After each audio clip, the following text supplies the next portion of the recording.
I do.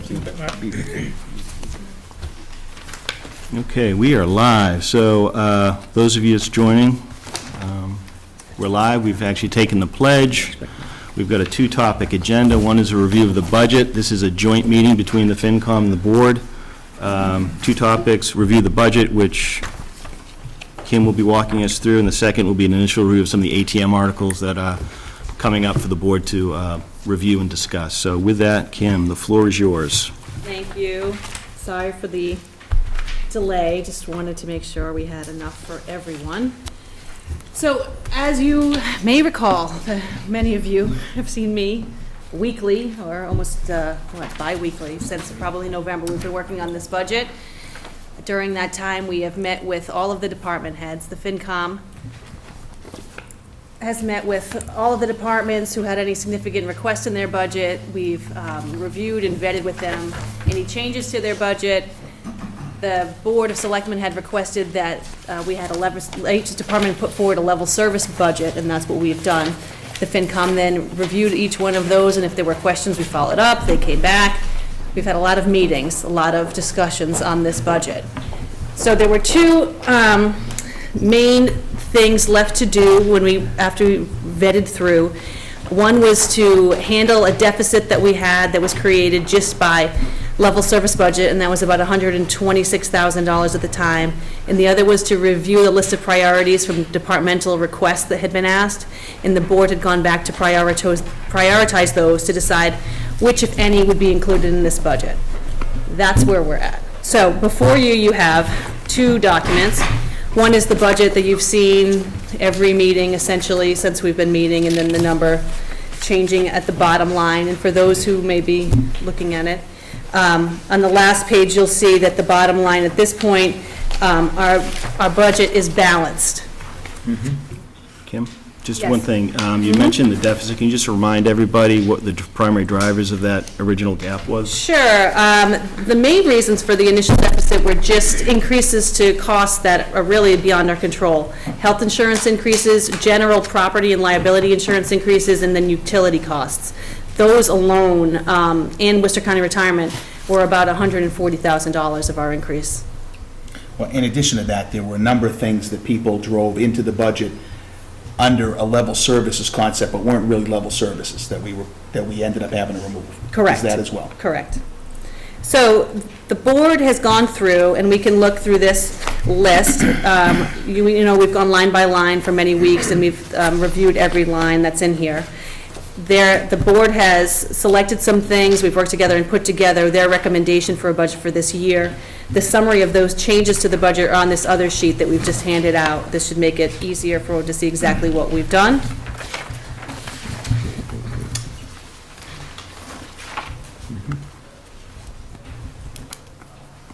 Okay. There are, as you know, there's two main areas you can look at in a budget when you're trying to balance it. One is the expenditure side and one is the revenue side. So Rich will speak to the portion of the revenue side, and that's probably the easiest to explain. He can talk about that first if you'd like. Sure, if you want, yeah. Okay. Okay, so you'll see that that there's an $80,000 increase we made to motor vehicle excise, okay? Now, naturally, there's two ways to do a budget, right? You can do a bottom-up budget, or you can do a top-down budget, right? And the approach is very different. Bottom-up means you're kind of identifying the exact things you think you'll get, right? And it's an exercise in predicting the future. Well, I mean, budgeting is that anyway, right? So, and as we know, and rightfully so, I totally support her in this, our assessor is quite conservative when it comes to putting out numbers, okay? However, if we take a look at the increase in all of local receipts over the last several years, from 2011 to 2012, it increased by 7%. From 2012 to 2013, the increase was 6%. From 2013 to 2014, the increase was 10%. And so far this year, that trend shows no signs of slowing down, okay? So if you only assume a mere 3 to 4% increase, much smaller than the track record we just discussed, you easily have another 80 grand you can put into local receipts. So her guidance is the number without the additional 80, and we've agreed that, okay, my guidance is a number lower than 80, but you probably could get away with 80 more, yep. But my guidance is still the number less the 80. Okay? So that's where we ended up on that. So you're saying this $80,000 increase represents an overall increase in revenue of excise of about 4%? No, in total, with everything else we've estimated, Yep. the increase of all of local receipts is roughly 4%. I'd have to do the math to figure out exactly, but it's actually closer to 3%, Mike. I did some fast math with Jean, and she came out with a number. She came up with a percentage lower. I mean, I think it's a higher percentage. She was coming out with like 2.5% or something, but I think it's really higher than that. So that's why I'm saying it's between 3 and 4. That's what this number is predicting, but you're saying it's been much greater than that. I'm saying that the track record has been much higher than 3 to 4% over the last several years. And so from a top-down budgeting perspective, we could easily and comfortably assume we're going to get 3 to 4% growth over last year. And quite frankly, the excise tax receipts so far this year are bearing out that same exact thing. And that's where most of it comes from. So the question is the FinCom comfortable with this approach?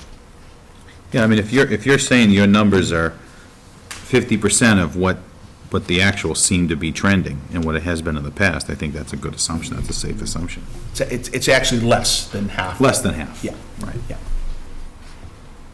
I mean, this feels a little bit like the approach we took, a couple years back when we looked at potentially additional levy available to us, and we took a very conservative Yeah. take of like 80% of what we actually know that's there in order to apply it back into the budget. So it's a very similar concept to that. Yeah, the problem becomes, in my view, if we assume a number somewhat artificially low here, and we're too conservative, and we don't support services as they are now, and then we get to the end of the year and free cash is certified at some big number like $300,000 or $400,000, people say, well, we could have had the service if we budgeted a little more accurately.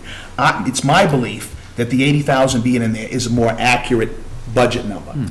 I mean, it's sort of, I think, our first take at revenues. I mean, over the last few cycles, it's been about right-sizing the expense size, which, free cash last year bears out. We sort of pretty close to it because all of our free cash was revenue-based. We hit on expenses. So I think we're sort of taking the same tack now and saying, what does the revenue side start to look like in terms of historical growth? Because one of the things you'll see in there, too, that Kim will get to, is one of the asks of all the asks that they had was the COA outreach worker, which we really wanted to add, and she's going to get that in a few minutes. And unless you right-size that number, we just couldn't do that. Do it. So anyway, so that's, unless there's any questions, that's where we ended up on that. Okay. Okay, great. That brings us to the expenditure side. So you can see from the top, I've tried to list them in order, sort of, go in order with if you're scrolling along on your other budget, they're as close to that order as you can be. So these are the adjustments that we've made in order to fill the gap, essentially. The first one is, under the Finance Committee, we've adjusted the reserve for salary negotiations down to from 3% to about 2.4%, and that creates a savings of about $16,000. As you know, right now, we are currently negotiating with all 4 of our contracts, so we feel fairly comfortable with that number. The next one is the utility costs for lights under the Town Hall service line. We just successfully negotiated a contract with Constellation to reduce that rate, and as you know, we are planning on having the trailer come offline, and so there should be savings from that, so we feel comfortable reducing that line about $6,000. The plumbing inspector account wages, we had formulated this number early on, probably in the fall, when we had first proposed the change from $25 to $40 for inspections, so we had put in a high number, sort of at the same rate of inspection as the building inspector. It's not as high, it doesn't need to be as high, so that was an easy adjustment to come down. That's a comfortable salary adjustment down. There's about $3,000 there to save. You may recall from our conversations with Alan, we had some discussions about potential savings in his account. And we talked about, specifically about road materials and about culverts and about having some funding there. And we're able to reduce this budget by using, hopefully, Chapter 90 money for most of these expenses. And as you know, we just got even more just last week, so that's great news.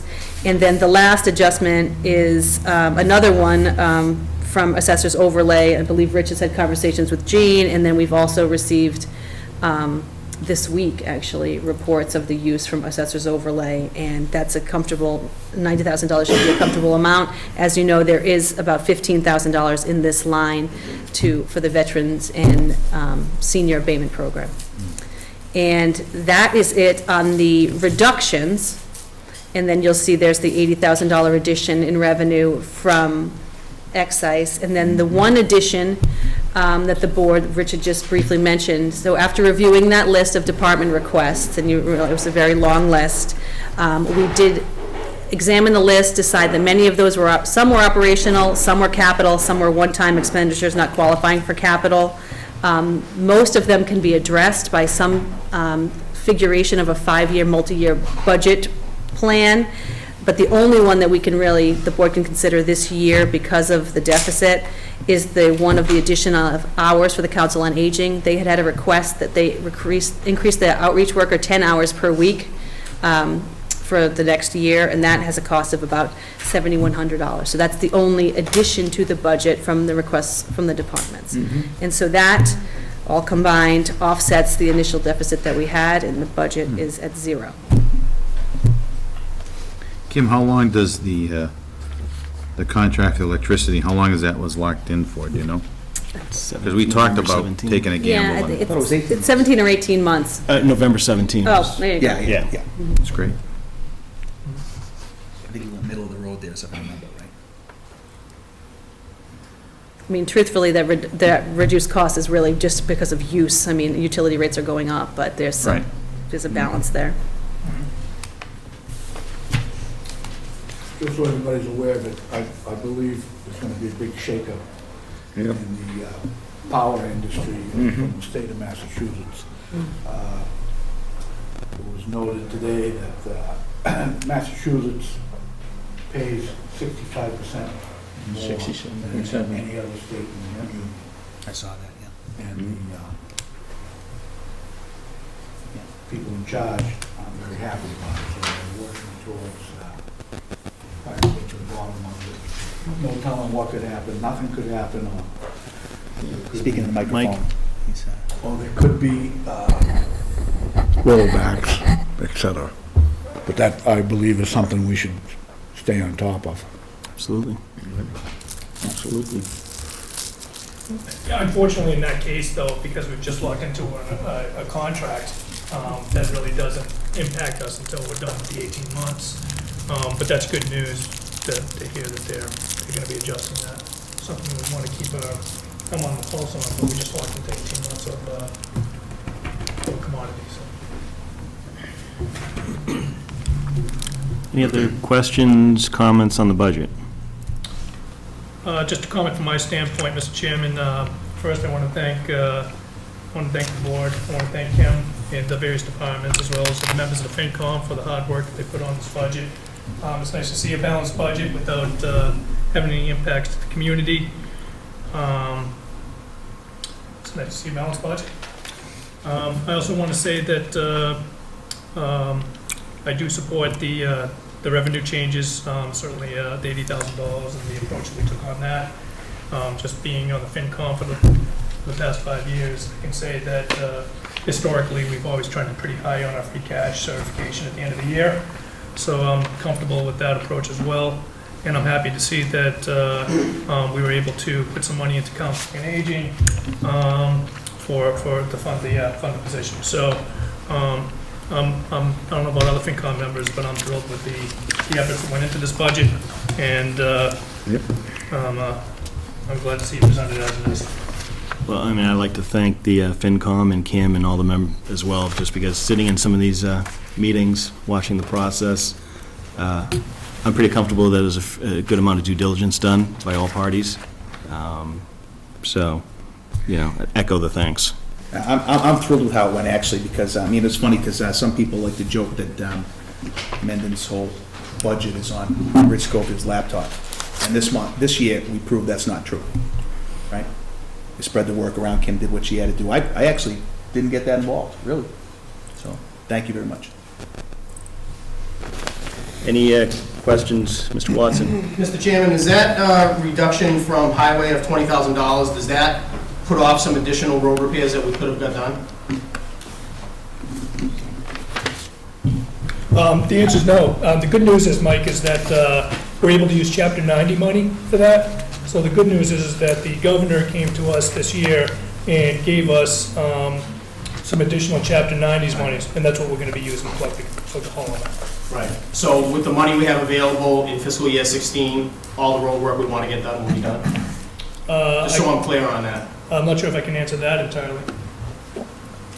No, that's a big no. I mean, well, Alan, you can comment, but look, the bottom line is, Absolutely not. we're trying to get together a plan for a 5-year, 12-mile-a-year treatment cycle, and right now, we don't even know how much that is. You're in the middle of, maybe you can comment on what you're trying to I'm find in out. the middle of trying to get that done, but right now, with the roads the way they are, with this amount of snow that we had, the assessment can't be done right now. They're currently working on it. I signed a contract for them to begin work on it, and as soon as they can do it, they're gonna do it. So, I mean, it's sort of a tough question, because I think if you would say, are we going to get everything done we want to do? The answer is always going to be no, because there's always more you're going to want to do. I think what I want to echo here is that there's actually a process being put in place to understand what it is we want to do over the next 5 years. Right. And it's very similar to the IT infrastructure, the fleet replacement, things like that, getting operational planning in place. So I think that's an important thing to note. I think the other thing, informally, and this would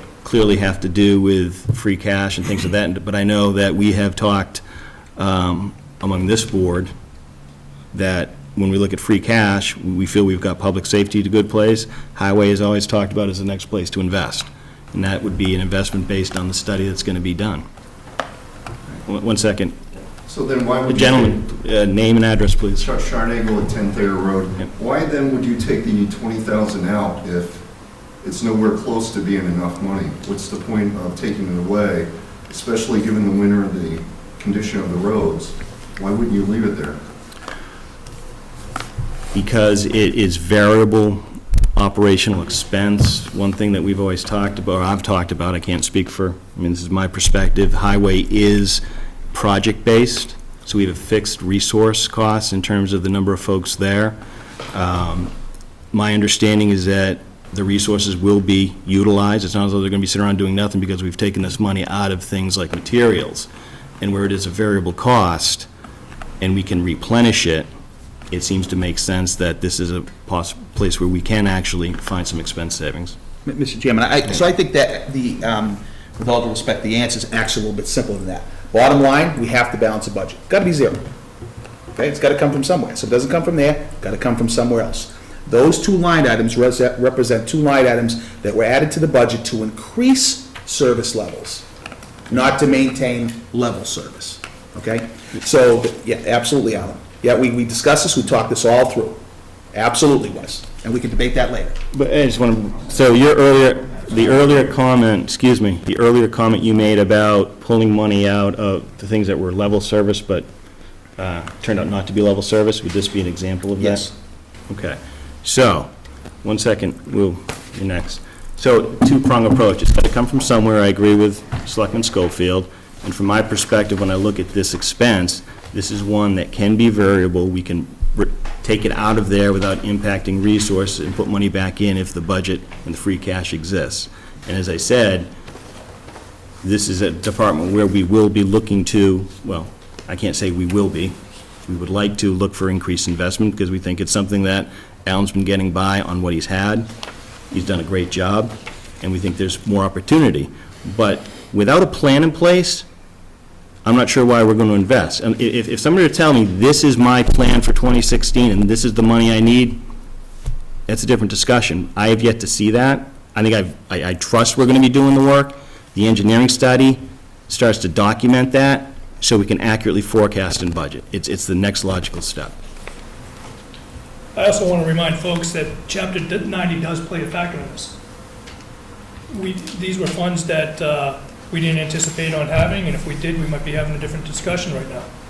But the fortunate thing is that we're able to tap into Chapter 90 money, and that money does reside in a different account. I just want to give Alan a chance to respond. Yeah, I'm looking at this for the first time. I wasn't involved in any of this. I mean, I met with the Finance Committee once, I believe, gave my budget. Now I'm looking at this right here. I'm gonna tell you right now, this $10,000 for hired equipment, that's not even gonna clean the catch basins in this town, let alone get rid of the material that I'm gonna have to get rid of now and pay to get rid of. Okay, so I'd like to suggest that we go back to the, we didn't record that. And then if you look at, that budget has just been gone down, down, down, down, down. If you look at, hired equipment, current FY15 is $65,000. And then if you look at, road materials, I was at 50,000, now I'm at 30, that was at 30, now I'm at 30, it just, again, thanks for the compliment, I get by with what I'm doing, but I gotta tell you what, you just take a look around. And then as far as, you're saying that I've never given you a projected of what I wanna do, I used to do it every single year. It was a waste of time, because you never funded it, you never, we could never get it done. I used to do a whole list of streets, I can't remember, off the top of my head. So I've been doing 1 or 2 streets a year with the Chapter 90 money that I have. This is horrible. Schofield. So that's just, I hate to do this publicly with you, Alan, but that's just an inaccurate view of the truth here. In 2015, your original budget for this, for all of the expenses in highway, was 64 grand. We added 45 grand to fix the bridges. Okay, so 82 grand is what is being proposed for this year. That's higher than your starting point for last year. Okay, we had this specific conversation. FinCom members, help me out here. You guys sat here when we had this conversation. We did. And we identified that in those 2 line items, there was money that was being asked for that was over and above level service. Okay? Now, if that turns... That is true. Okay, so that's number 1. Number 2 is, Alan, I've been talking to you for now, gotta be 6 to 9 months, where I've said, Alan, we gotta know exactly what a 5-year treatment plan per year looks like. Until we know how much that is per year, we can't even get started in planning it. Right. And we wanna do it. Okay. We want to do it. I don't know what you gave other boards, but it hasn't come to our board. And at first, if you remember, we had the conversation. I was on a ride-along with you on plowing snow, and you said, oh, I can get you that quick. And then it turned out you couldn't get it that quick, and you had to get some engineering involved. That's fine. I totally understand that. But we need to get the plan with the numbers so that we can address it, and we are absolutely supportive of that. Absolutely. But what am I gonna do this year, or this FY16, with hired equipment? How am I gonna finagle that? I don't understand the question. How am I gonna clean the catch basins, number 1, and get rid of that material with $10,000 when it costs me, well, right now it's costing me $8 a piece. It's and we got- $30,000 now. 15. It's 30,000. Hired equipment is, show me where it is. It's right here. Yeah, it's for the current year. Yeah, hired equipment is right now in the budget, this budget, Oh, I'm 30. sorry, I'm looking at the wrong, I'm looking at the end, the difference. Okay, because it's gone up 15 grand. Right. So all we've done here is decrease the increase. That's all we've done. Okay. Mr. Watson. Mr. Chairman, just to be clear, I was talking about the needs that he has in fiscal year 16. The reason I bring it up, I almost lost a tire over by the Misco School.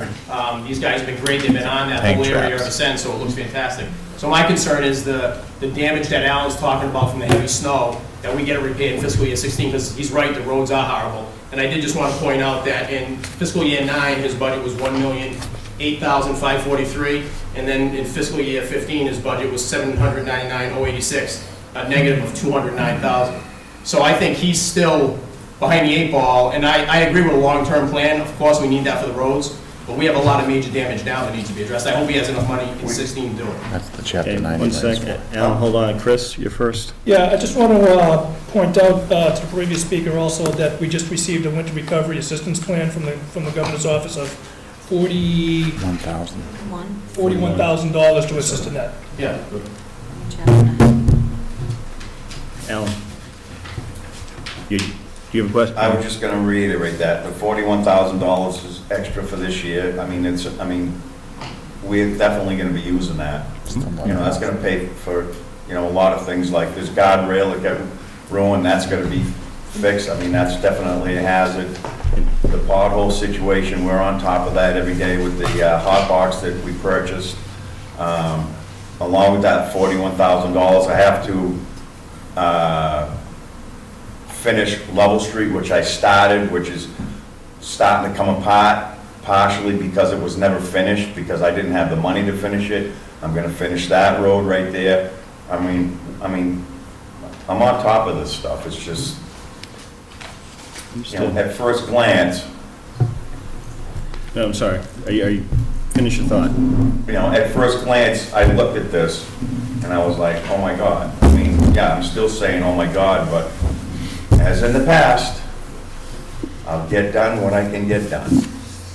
Schofield. So all I was gonna say is that I agree with something you mentioned before that I think bears reiterating, is that there's no question that coming out of the absolute disaster of FY '12, we put a focus on correcting a lot of stuff in public safety, because you can't drive on roads if you're not alive. Right. Right? Okay, but now we've kind of addressed some of these other departments, and I think we're to the point now where we've got to address the road situation, and the only thing I'd say is, Alan, is you're up. He was complaining.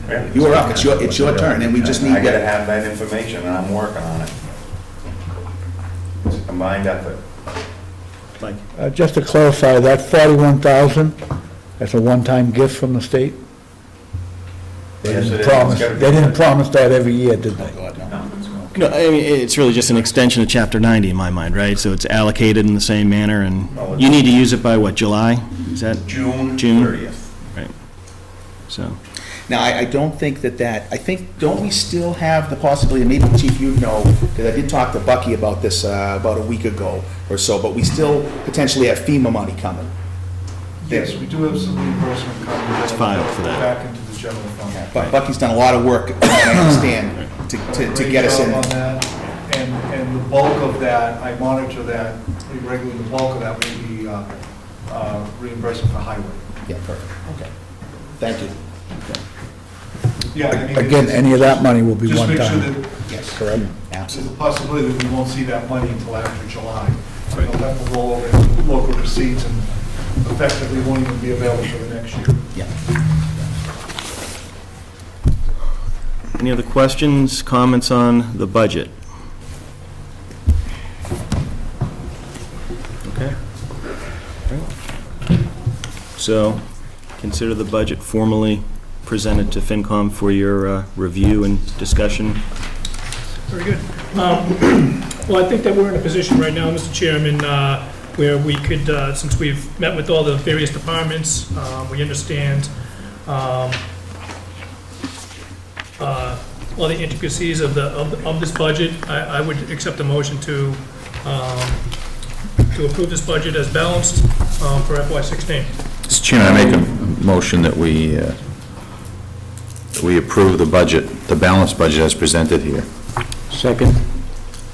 All right, any discussion from the FinCom? Any further discussion on this? Is this going to be presented at our open budget? Is this what we're going to present next week? That's correct. Yep. Next week? Yep. July 1st, we'll be presenting this, July 1st, excuse me. That's a little late. April Fool's. I wish it was July 1st. April 1st, we'll be presenting to the public hearing on this budget as approved. Anybody at that meeting, wish me happy birthday. Mr. Watson? Mr. Chairman, I believe Alan just stated this was the first time he's taken a look at this. Is that the case with all other department heads? And I'm just wondering why they haven't had a chance to bounce things back off of you before you vote on this. No, that's not correct. We've met with every department.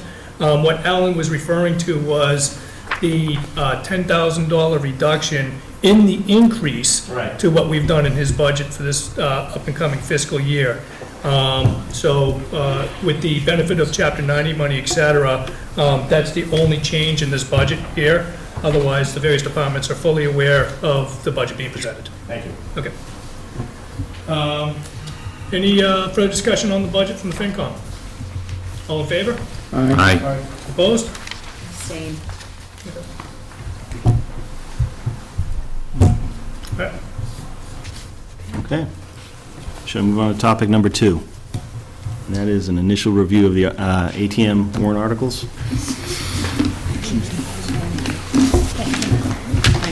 And I don't actually want to walk through each and every article. It's those standing articles we do every year. I'm going to kind of move past those.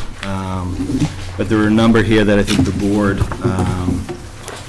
will discuss. And any questions from FinCom, please ask the board. That way, it's going to facilitate your discussion when it's time for you to kind of take a look at it, which I think is going to be in a couple meetings out, probably after the budget hearing, I think. So with that, I'm going to, somebody bring me down to that first article that's not a standing article. We got all the revolving accounts. I'm out through Article 9. Sure, quick question before you Yep. skip past the revolvings. Yes. There's no new revolvings on there, right? I don't believe so. So you literally just picked the ones off of last year's 18 warrant and put them on? Okay. And but are we sure that, I mean, it's a dumb question, but are we sure that all those departments want to continue to maintain those revolving accounts? Probably yes, I guess. I would assume so. I can't imagine why they wouldn't. I apologize, Mr. Schofield, would you mind repeating that? I was just trying to understand, what, the group of revolving accounts that are appearing on the warrant, why are they on there? And Ms. Willoughby just basically said, we just pulled the ones over from last year, there's no new ones, no new platoons on the field. Revolving accounts have to be voted on at town meeting every year. Yes. And they have to be reviewed by the Board of Selectmen and the FinCom for the amount of money that's being withdrawn from them. If there's a large change in the amount of money that goes in and out of that revolving account, the Board of Selectmen and the Finance Committee have to be made aware of it. And I believe they have to vote to okay that. So this is a procedure that has to happen every year. And there's no new request for any new additional revolving accounts. That's sort of the... That's all I was trying to Right. clear up, but I get Okay. totally take what you're Right. saying. Yep. Like, yeah. Okay, then what I want to do is I'm going to jump down to really Article 15, I think, 15 is the because first one. we've got the matching police grants at 11, that's a standing one. We've got the 5-year land use plan, the Fino debt, and the OPEB on 14. So 15 is the first. That Article 14 Yep. is new this year because it was established in November. So this is the first annual town meeting that it's Sorry, which shown one? up on. This is the idea we had about we established the OPEB, and we want to have an article to fund it. Okay, yep. Yeah, just to get a Right. cycle, yep. Now, did we determine an amount? I was just going to ask the same question. One second, we haven't determined an amount on that. Oh, I don't think so. Right. So we need to do that on Monday, We better. by Monday. Yeah. All right. Well, no, is that actually true? Because that's going to be in the motion. Well, but I think we need to give FinCom direction on what that amount's going to look like for when they get around to discuss it. So it doesn't have to be Monday, to your point. We have to decide if we're going to fund OPEB in this cycle. Is that fair? All right. Or in order of process, obviously, once the warrant is approved, and it comes to FinCom, then that's going to give us the opportunity to really debate these articles. And the amounts. Do we have a dollar amount for Article 13, just so I can make sure we're on the same page? We need to get the dollar amount. Yeah, I haven't been given Yeah. one yet. Okay. You should know that, Mrs. I'm going to go to should we go to the treasurer collector for that dollar amount? That was a rhetorical question. She's trying to catch us. No, I do know it, I want to make sure it's being conveyed. Right. Yes, ma'am, thank you. Can she share it with us? I appreciate that, yeah. Yeah. Do you want it? Please. You want it now. They're clearly going to want it. We're going to ask you to answer your own question. Yeah.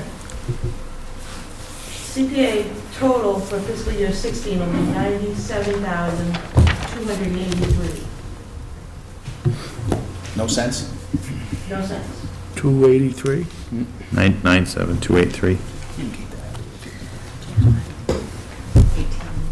How many years is left on that? Don't know. Oh, excuse me, how many years is left on that? We don't know. We need to go get the, I need the schedule. I don't Right. have that right in front of me. but that would be part of your update to us in terms of the financial package we discussed, right? I can answer the question within 10 minutes. All right, we'll come back to that question then. Alan, do you have your hand raised or question? I'm holding my head up. Okay. Okay. Any other questions on OPEB or the Fino debt? Well, just a statement on the Fino debt. I believe it's a 20-year note, and I believe we've owned it for 9 or 10 years, so it's somewhere we're halfway through it. It's not a million in that. Clarification, half of the FINO debt will be paid off in fiscal year 16. Ah, Half of the total. yeah, Halfway through. So we're halfway there. Right. so there's $1 million left. It's all coming back to me. It's your fault. All right, let's bring it back, shall we? Don't cause trouble. I see you over there. So Article 15, this is a placeholder.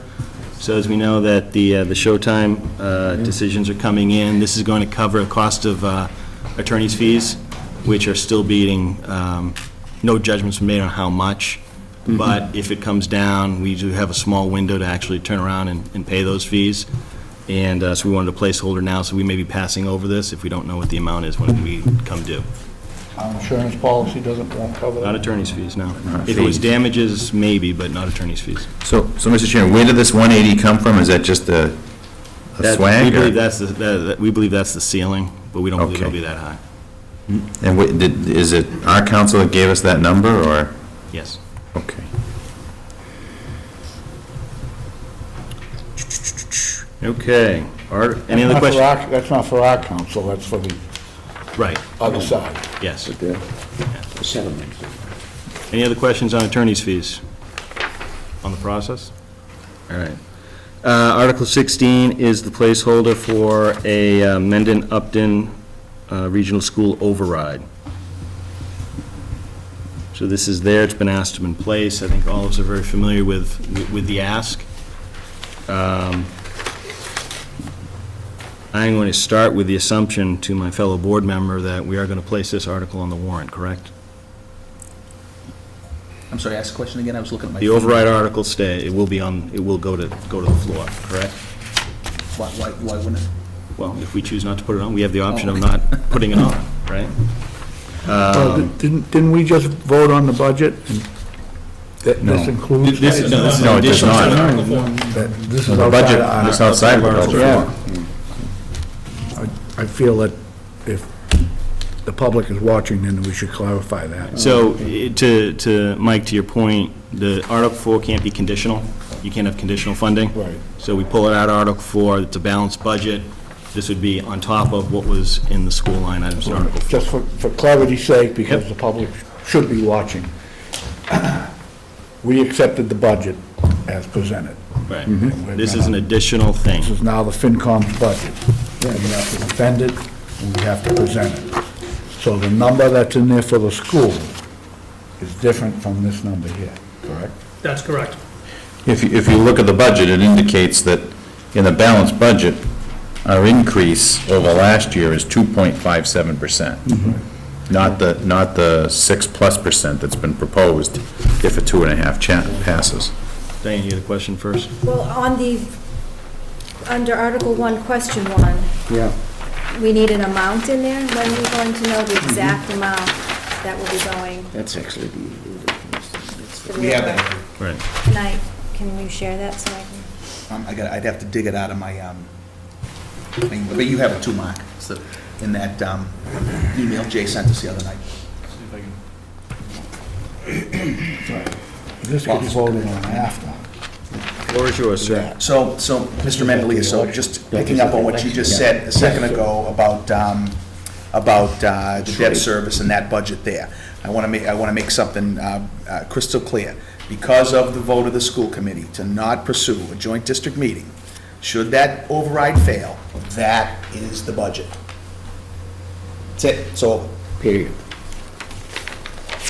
Just like pretty much what you were saying. Well, that's why I wanted to make it clear that nobody misunderstood, because if you're not savvy, we just okayed this budget here. and the Does not school's budget include is in an there. Does not include the override amount. Right here. I just wanted the general public to be aware of Yes. the goings-on. And rightfully so. Okay. So, and before we get to the next question, I want to make sure each one of these articles, I am going to look for approval by the board and support one way or the other. So we supported the need for attorney's fees. We said this article's on, but I do think that we need to have some direction in terms of the board, whether we support or don't support this override. And I think we'll do it for each one of these articles. So, Mr. Watson, you had a question. Yes, Mr. Chairman. Mr. Chairman, I'm not sure if the FinCom would be better suited to answer this question, but the increase for the schools shows on the FinCom budget as 2.57%. However, the schools are using approximately $600,000 of their own money again this year. Some of that from E&D and some from revolving accounts, some from the kindergarten account that's no longer revolving. So is the 5.25 the real budget increase, or because we know that we'll have to make up some of the money they borrowed from E&D next year? Is there any way to clarify that for people watching and for, I mean, I've asked this question over a number of years. Let me just, first you a second, okay? I just want to say, the idea that if they use one-time funds in this operational budget, the towns and the taxpayers get to decide if they want to accept that in next year's vote, right? So there's no, I want to be very specific, there's no, we're not tied into necessarily going ahead. They may have to reduce their, so if they use one time for operational expenses and we choose not to fund that next year, Right. they need to adjust to that to some extent, all right? So there's no automatic, we're tied in, it would be a vote, but I understand the broader point you're trying to make. Yes, no, you said it perfectly. Okay. All right. We're in agreement. Mr. Watson? You can stay. The reason I asked the question, Mr. Chairman, is because, as you know, over the past several years, that has been the case where they've borrowed money out of Right. E&D, and then we have accepted their budget. So in effect, the last several years' increases weren't accurate the following year. I hope I'm saying this correctly. So, You're not. as we said this year, if it's 5.2%, Right. and next year we do accept it, it was actually a bigger increase the year before. Do you want to go Yes, first? I would. I'd like to address that, yes. No, what you're saying, Mr. Watson, is absolutely incorrect, because Mendon has set the budget to the school every year for the last 4 years. We've set it. This is how much you're getting, and you got to adjust to it. Every year, last 4 years, no exception. But that doesn't answer the question. Well, it does, because- couple things here, right? And what I'd like to do is possibly tackle this on Monday, Right. because I think it's a fair question. I happen to agree with you, except that I'm not sure we set the budget. I think we've collaborated with the school in Upton to say, this is what we think we can afford, because you know what? We need to invest in public safety. We need to make these investments. So we haven't always given them 50%. That's right. You know, so I know I've seen, Mendon drives the bus. I would not say that. I don't believe that. I do think that it's been collaborative, and we've said, this is what we think we can do because we need to make these investments over here. And I think the school, and to some extent Upton through the multi-board has been, okay, we're all kind of climbing back out of the hole. So, if they use one time, much like BVT does, does that reduce our assessment? In some cases, yes, because they may have used one-time funds because we were only able to give them less than 50% of increases. So it's not I think we got to look at the pie as a whole, and we can talk about this more on Monday. Right, certainly. And, but it's a fair question, and I think the use of one-time funds is something that folks do need to understand, not only on the school side, but on the municipal side, and I think from a municipality, we don't do it. It's not a practice, it's not part of our long-range policies. That's right. And where we can, and I think we have actually, kind of held to that. And Mr. Chairman, just for the record, Blackstone Valley Tech states that they do not use one-time funds for reoccurring budget costs. Well, I think what I heard was Dr. Fitz has been rolling 250 out of E&D each of the last 3 cycles, but he's able to replenish it through fundraisers. That was stated at the FinCom meeting. That is Right, but he absolutely doesn't spend correct. that money on reoccurring accounts, he buys equipment, things of that nature, according to them. Well, you know, it's all one big pie, right? Well, I- no, not actually.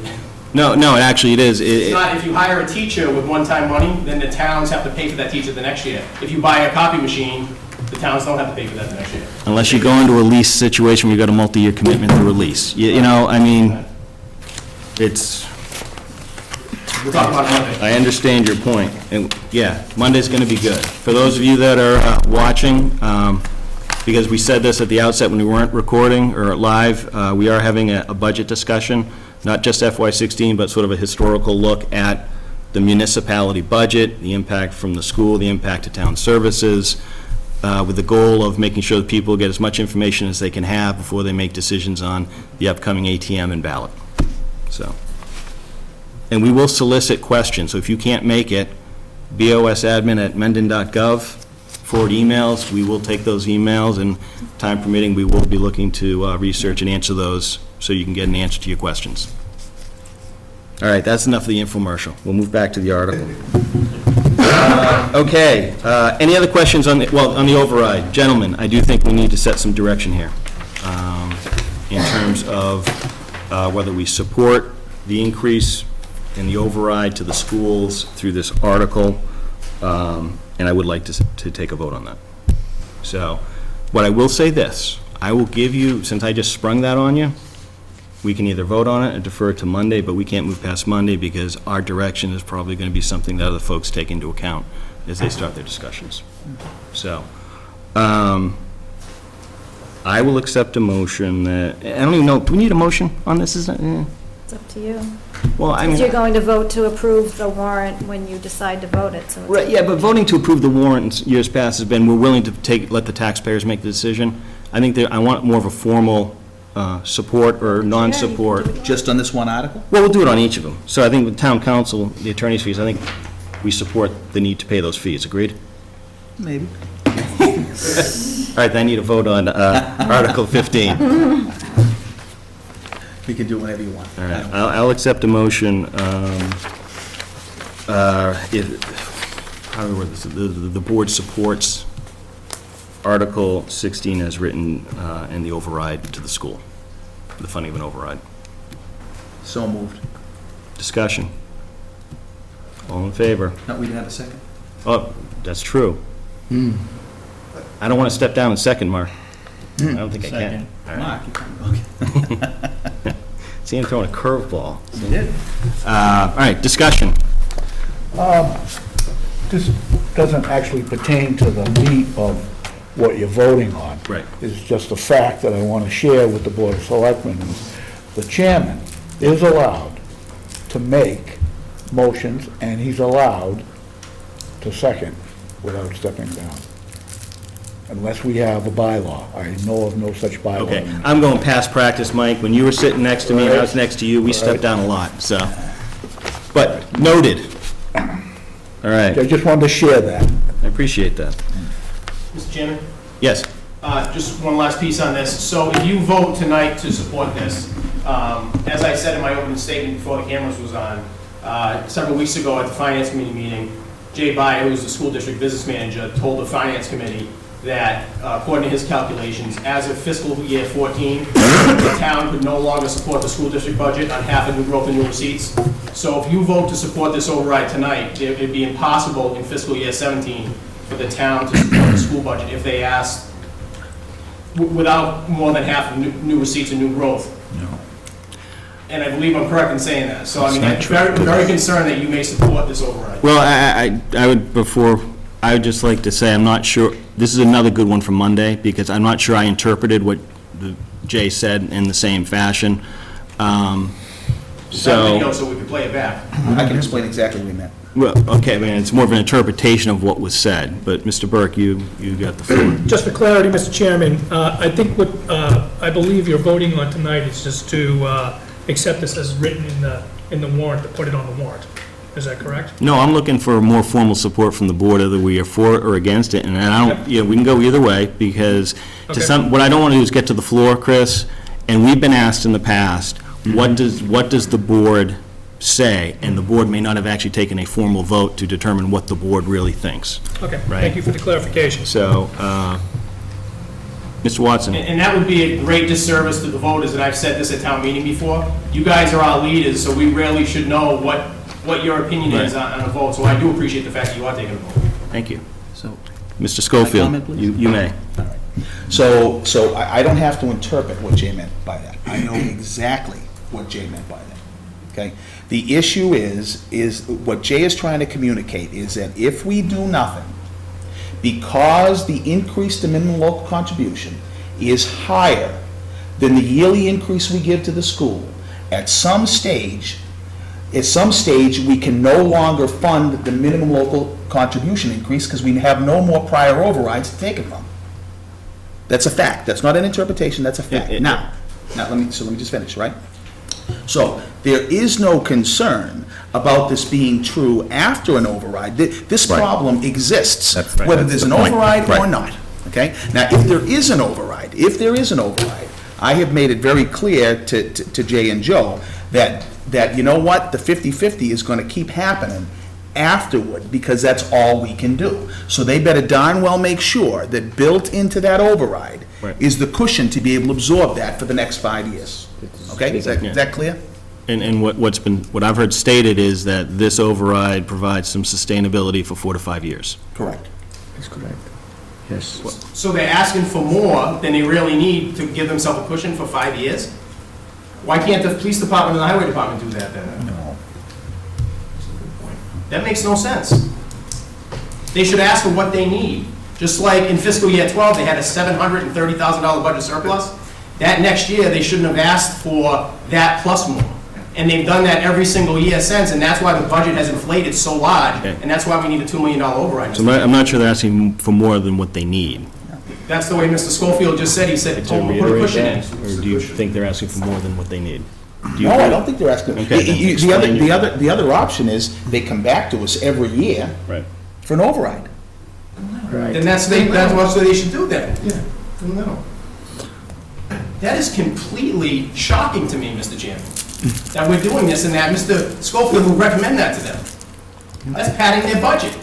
Because I've described what the school's doing, doesn't mean I'm recommending it. You just said you recommended it, sir. No, what I said was, You they said, I better said not to come Jay back to and us. Joe that they should put, They better not come One at a back to time, us and tell us they need more than the 50-50 increase after this override, period. I'm glad we have a camera here. Sharnagel. So I don't understand either, because you did say they're going to have a cushion. Why do they need a cushion? Let them come back every year. You know, I gotta tell you, as a taxpayer, I don't get it. Why can't they tighten their belt year after year and figure it out? Why do we want to set a number right now for the next 5 years? How does that help the town? How does that help us as taxpayers? I don't get it. You have no idea what the economy is going to be like over the next 5 years. You have no idea what the answer to this is. Right. Why would you sign off on a 5-year plan? Well, If that's what you want to do, go ahead. Yeah. But you did say there's going to be a cushion. You have no idea how much the cushion's going to be, because over the next 5 years, the economy is going to change. yeah, I'm not sure I'm in agreement with the words being said here. I'm not sure Well, there's a that's fine, cushion but I here. gotta go with what's being said. And at the end of the day, guys, again, you can't answer what the next 5 years are going to bring. Why would you not want to come back year after year to deal with it? Because you would have a whole lot more information, and you could decide what that number is going to be. I would strongly suggest to the board that you rethink going ahead with this. I look at the numbers as they were presented. This is an investment in specific things they've targeted, correct? I don't see necessarily a cushion. If they, so, Fair enough. Okay, Okay. so you saw it, that's what you're saying, that's Right. fine. But again, how do they know what they need 5 years from now? And why is it that... I think, sorry to interrupt, but I think what we're saying is, these are the investments they intend to make for the foreseeable future, so we're not seeing additional investments in 4 to 5 years out. That would be my understanding of what I've heard and seen. One Exactly. second. So the only thing that I would say then, guys, is the same thing.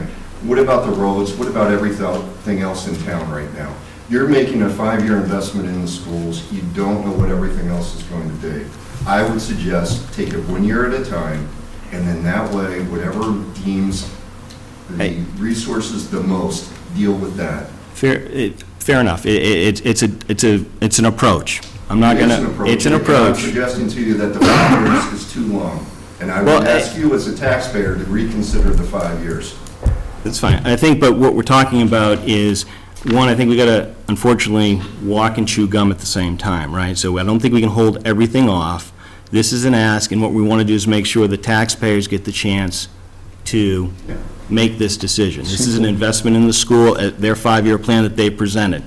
So, to some extent, I think your approach is valid. I'll say this now, I support it, because this is actually something I said last year, we are going to have to deal with an override. It's not because it's spending is out of control, and we can talk more about that on Monday. Mr. Chairman. We can talk more about that on Monday, because there's many different lenses we can apply to the things I've seen. We'll talk about it on Monday, but, so it's an investment. It's an up or down vote. This is not FY12. I want to make sure, this is not, doom and gloom. And when we went into FY12, that was sort of, revenues were down, everything was Mike knows well. This is a decision on an investment. Now, in my mind, what we're saying is, well, why not do investments based on a year-over-year basis? Is kind of what I'm hearing in terms of, let's bring on one ELA resource now. In fact, I think I even suggested this in the multi-board. I said, is there a way you can take a small override and then incrementally invest in some of these resources as you've demonstrated over the past few years? The decision was, we want to make one investment, bring it in, and they're not coming back 4 to 5 years. Now, is there any guarantee of that? No. I'm not saying there is. I'm just telling you what I've heard. So I think it's fair. You can take more of an incremental approach, but part of me says we're asking for a line item for a single investment over, to meet their strategic plan. I think we've got to take it. We don't have to necessarily support it. Like I said, I do. So we're in discussion. We're about to vote, I think. And you'll get a chance to talk before we vote. But I mean, so it's sort of two perspectives. I don't think it's padding. I think it's saying we're making an investment in these services within the school. Now, whether or not we think we should be investing in the school or other departments based on need, it's a fair discussion to have. And I will, since I was responding, Mr. Charnagel, you can. I guess, as a taxpayer, I would look at it and say, it's not just the school that needs money right now. Right. I'm sitting here hearing about the highways and the roads and everything else, and you're making a big investment, 5 years, in one area. And there's more than one area in this town. And the one thing that I've been hearing more and more is that the schools get the main focus, and you know what? It's great. I've got kids in the schools, and they need it. I would suggest you do it year by year. I would suggest that you rank these things and let the voters decide, what's the most important item for that particular year. There's only so much in the pot, and what you're talking about with the override, it's not what we do in the business world. We only have so much, you only spend so much. You can borrow, you can do certain things, I agree, but you know what? You don't do it for 5 years, especially with all the uncertainties. I would argue that. I think most businesses do have a 5-year strategic plan where they make strategic investments in IT and other things. I would suggest to you that there's no 5 years really anymore. It's 1 to 3 at most.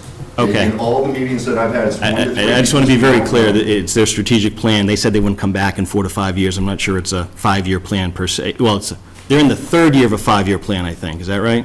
Right. So, fair enough. Different approaches.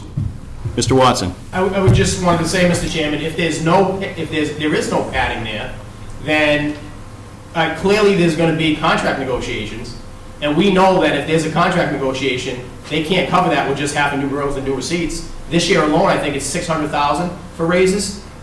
Half a new growth and new receipts isn't even close to that. So that's what my concern is. Right. And going back to fiscal year 11, I've been writing letters to the school district and you folks saying, please slow down the spending there. And I know, I don't want to take up a lot of your time because you know my position, but they've spent $2.5 million overall on technology since fiscal year 11. They've had whiteboards put in, Apple TVs, a whole bunch of things. Monday. This is going to be good for Monday. I'm done now, Mr. Chairman. Things that are nice to have, but had we not bought those, we wouldn't need an override today. Well, I could respond to $2.5 million since 11 because there's an operational budget associated with leasing of equipment and software and things like that. So I want to make sure people understand it's not $2.5 million a year. No. You got an operational budget for computers, software, things like that, so networking, it's, not gonna get into that, and then Monday, I'm not sure, initially, we should be talking about what we value in terms of how the school's spending the money. I just want to make sure people understand how the money is appropriated and what it means, and, demonstrate that actually the budget growth has probably decreased from the first decade in 2000 in terms of the growth rate, things like that. So, different perspectives, it's all fair. Student body is going down by like 500 students as well. And we can talk about that on Monday, because that's actually a good one, because, is the enrollment the primary driver of growth in the school budget? Depends on if you're adding programs or not, or support staff, things like that. All good for Monday, and Mr. Byer will be here on Monday to help answer those questions. I just want to give somebody else a chance, Mike. Yep. Chris? Just a quick question. You said it was the third year of a 5-year plan. Yeah. Does that mean that this is a 2-year outlook? No, I think the 5-year plan was saying we want to accomplish these things. This is the first investment of that within that strategic plan. They're saying, okay, we need to make the financial investment now that was outlined in terms of doing these things that were done. So in year 4, I think next year is probably year 4, they're going to implement more of the resources they said they needed as, 3 years ago. But what they did, and we can talk about it on Monday, I look at it as they've bundled in a single ask for the most part for an investment in their 5-year plan. The timing is in year 3, between year 3 and year 4. And I would be happy to let anyone correct me if I'm misstating that, because that's just my understanding. Any other questions? Otherwise, I will let Mr. Watson. I just want to be clear that I don't not support all these things in the school district. Yep. I've worked in 2 school districts. I think they are great aids in the classroom when you can afford them. My concern is we're going to be back where we were in fiscal year 10 because we've overspent too quickly. Thank you, Mr. Chairman. That's fine. And I think what I'm hearing is different perspectives, different approaches, not right or wrong, it's different, and that's why Monday's important, to make sure people understand what are the options, what are the numbers, and they can be informed. Any further discussion? Whew, that was a good one, huh? Mr. Chairman, Yes, Mr. Mandalia. it pertains to it, but not, I just want to, in the spirit of the open meeting law, it was brought to my attention, I had sent a note over to our chairman, as you were going to make a recommendation on this. I asked him if the FinCom tonight was going to do that, and he responded back to me that he felt we should wait until we review all the articles Right. here. It was brought to my attention by a member here, the watchdog Will, Yep. that what we were doing was illegal, which I just want, in the spirit of the open meeting law, just clarify that Fair so enough. that there's no problem. Right. We're not, Yeah, and to that point, this is the board's agenda item. I just, as you guys have questions, you want to hear what we have to think, that's why we're doing it now. Mr. Chairman, I just had a comment from what Rich said about, and used the word cushion, to maybe not everybody understands the idea of, is that the 2.5% increase is the maximum amount that the levy can increase over the year, not including new growth. And I think what Jay Byer was trying to say is that 2.5% increase every year was eventually not going to be enough to cover everything. But the thing is that when you pass a 2.5 override, by whatever percentage that is, say it's, instead of 2.5, it's 5% for that year, Right. that permanently increases it or leapfrogs it that much more. Right.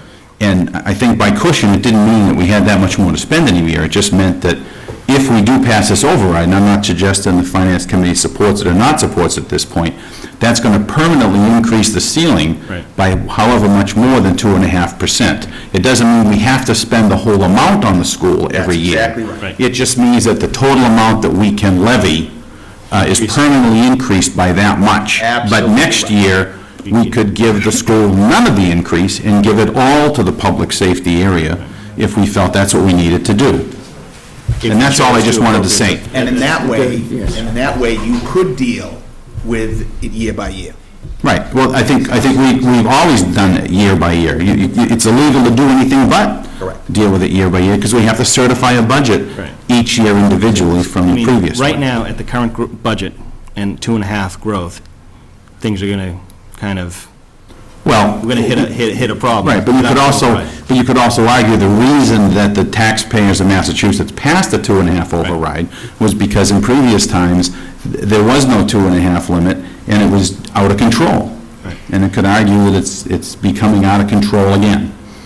But just the idea of the cushion, and once the override is for the school, to cover their part of the budget this year, it doesn't mean that money has to be spent for the school every year. In terms of the increased levy In terms of the capacity. increased amount, right. But I just want to Right clarify now, we that. tax at the levy limit. Right, and once that, I just want to make sure that practice has been, if the override was for the school, the override stays with the school to help manage some of the dynamics Well, that but Mike, again, Mr. Watson has mentioned. That doesn't mean that the increased capacity or levy necessarily follows it. And frankly, it also doesn't mean, I don't believe, that the increase has to stay with the school. I think Doesn't have to. I think every year we have, but it doesn't mean that we have to keep it with the school. The next year, if there's an incredible need in the roads, we could take that money away from them and put It would be similar to what we did when we worked with the school to gain a little extra money to help with negotiations, two cycles ago, right? Exactly. So, and we didn't necessarily pass 50/50 on. Right. Based on a state windfall, because we said we can use it to help fund, the administrative position. That's a year-by-year decision. Right, that's all I wanted to point out. Just for the folks at home, it does increase the levy capacity permanently, but that means it also increases your taxes permanently. Correct. And then I also wanted just to point out, Mr. Chairman, do we have a solid commitment from the schools that they are not coming back for anything more than half a new growth and new receipts for 5 years? Is that some kind of solid commitment? There's no contract out that anyone signed. I think So that's that's just a good. verbal commitment from the superintendent? It's not even a commitment, right? It's not a commitment, it's just part of the ongoing collaboration we've had with the school, so. But he said that if he gets the override, he will not be back for 4 or 5 years, for anything more than half a new receipts and new growth. Well, you know what? This is not something I'm going to say because I will let Dr. Marushak speak to what he said. I'm not going to try to paraphrase him. I would say I have heard in the school budget hearing that he believes this is 4 to 5 years of sustainability.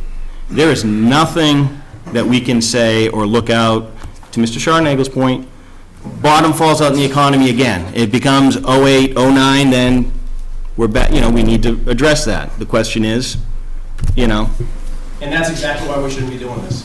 well, no, I mean, in that case, Mr. Watson, we're saying we're not going to make any significant strategic investments in anything due to the fear of the unknown.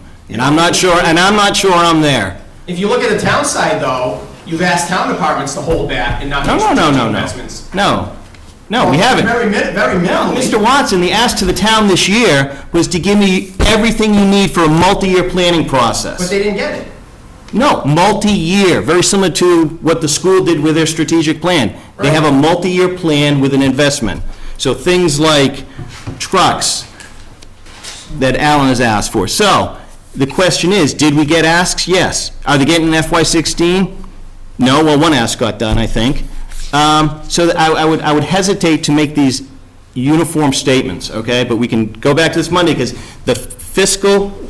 the municipality side of the budget is really what I focus on Monday, because I think that's where I look at it and say, some of the things I hear probably just really aren't factually true in my mind. I'm just trying to tie it all into the override request. That's why I think you shouldn't support it, because of the fact that the town departments haven't had, a lot of budget growth. They've been held back. I'm sure there's certain things. Yes, but Mr. Chairman, don't get me wrong. I know you guys have rebuilt public safety. I appreciate that as a resident. The library's getting a little bit of extra money, the highway's got a little bit of extra money, but they have not received the robust growth that the school district has. Let's put it that way. We'll talk about that on Monday, because I think the growth is actually, the robust growth in the last 5 years. Well, when I is see not- a department head shaking his head over here tonight, when he looks at his budget, it concerns me as a person. who- Well, and I think Alan said that I looked at the wrong number for that initial reaction you're speaking to. It's not, Then afterwards, he said he was still concerned. well, and he's actually getting an increase, I believe, but not as big as he asked. Right. So, I mean, that's kind of, Understood, point taken. Okay, so, this is good. Monday's going to be great. No, I actually think this is a very healthy discussion, and I appreciate you asking questions, I think Mike. it is too, and I've always said I appreciate the board and the finance committee, having public debate with people, it's unique to New England, and it's very helpful for the voters and people that are watching at home, so I do appreciate it. All right. So, any other discussion on something we moved about 20 minutes ago? Are we second? No, I'd just like to say one more thing, it's just because whether we support it or not in this vote. Right. The good thing is that in the town of Mendon, the voters decide. Exactly. The voters It's- decide. you can- And you can- because the joint town meeting's off the table, the voters decide. Yep. You can talk till tomorrow or till the week after tomorrow, it's going We to be can't. at the end. All right. Alan? I just have one question. Yes. I know the school has passed overrides in the past. Have we ever not given them the full amount of the override and used it on the town side, to your knowledge? Finish doing that. We talked a little bit, that's on Monday, I think, but I think, we've probably had 4 overrides, since 2003. I think 3, 4, 12, and maybe 8, I think, were the 4. And I think what you'll see when we start looking at the numbers is you see sort of it's an interesting sort of back and forth between increases to the town, increases to the school year over year. So I think that override actually moved back and forth depending on the need year over year, as Mr. Maroli mentioned, can happen. Right. So I think most recently, we had a $900,000 override request going into FY12 as part of the, going into the FY12. It was voted down. We actually split that into 2, one for school and one for town. School passed, town didn't. But once again, to Mr. Schofield's point, the voters decide. Mrs. Watson? To that point, the voters decide, but your opinion carries a lot of weight. Right. And so if you're at town meeting, and the 3 of you say, we support this override, there's gonna be a number of people in the audience who don't follow politics, who don't take the time to come sit at these meetings, who don't follow the agendas, that are gonna vote yes because they think you folks should be followed as their town leaders. I'm disappointed tonight that the FinCom isn't giving us a public vote. I've asked a couple of weeks ago that they be polled at the town meeting because, again, they're town leaders. They're the FinCom. If they stand up at the town meeting and say, as a FinCom, we support this, there's gonna be folks that say, we're with you. Okay. So, I'll just respond and say, I believe the FinCom probably is going to take a vote, just not tonight, because this is the first time you're looking at it. That's correct. So I just want to be, Looking at what? The first time? I would say that it's premature, the first time I'm looking at the warrant. Oh, but we know what the override number is. Yeah, but we also, what I'm concerned about, Mr. Watson, is that we have other asks, and we have to take in the priorities of the entire town, not Certainly, just the school. That's what we want to do, that's why we're not taking the vote. Thank you. so for the sake of time, I'm going to kind of bring it back to the vote for the board. All those in favor of supporting the override, say aye. Aye. Nay? Nay. Okay. Mr. Chairman, do we know what the number is for the override, or is it still fluid? I don't have it, but I know it's pretty much nailed down. It's 1.1 million. A little more, but not by much. Thank you. Okay, and this is sort of an interesting thing. So in the past, as the board votes, the board will support the vote. But I think in this case, on the floor, if people wish to make sure they can speak their mind in terms of how they feel and how they voted, I'm okay with that. All right. Absolutely. Article 17. This is for a new truck.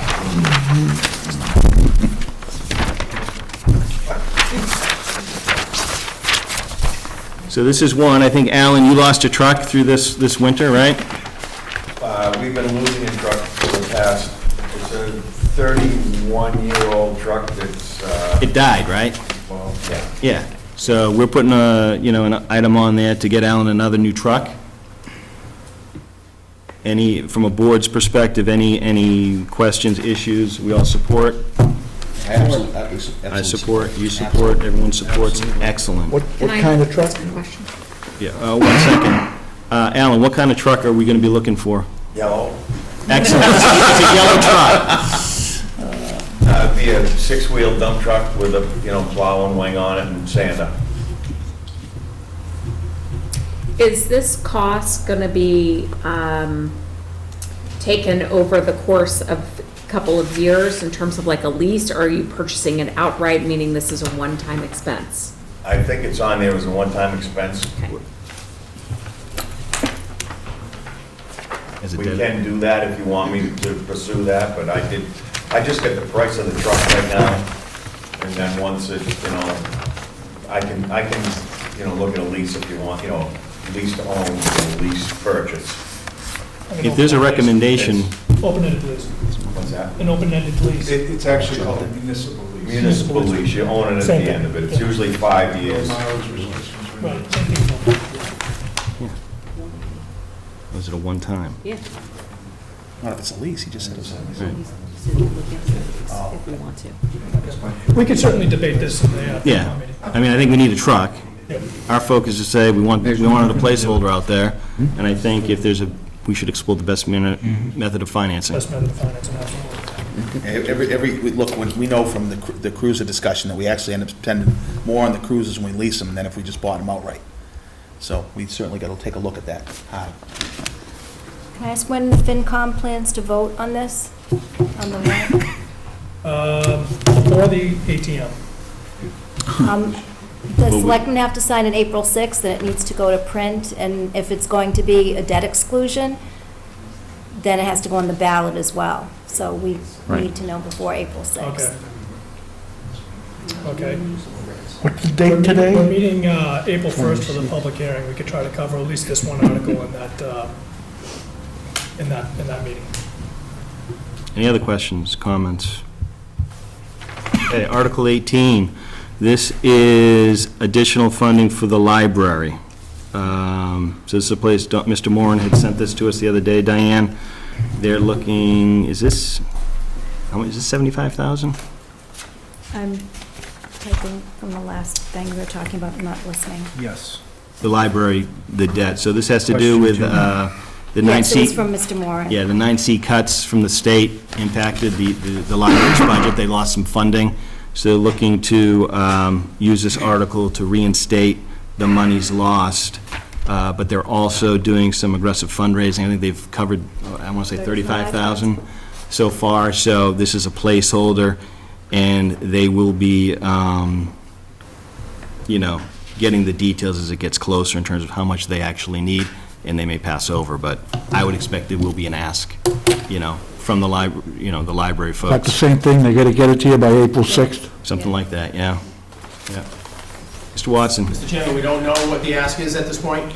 Right now, I think the number is about 75,000, but they're fundraising, they've gotten, I think the 9C cut was about 50 grand, I think, something like that.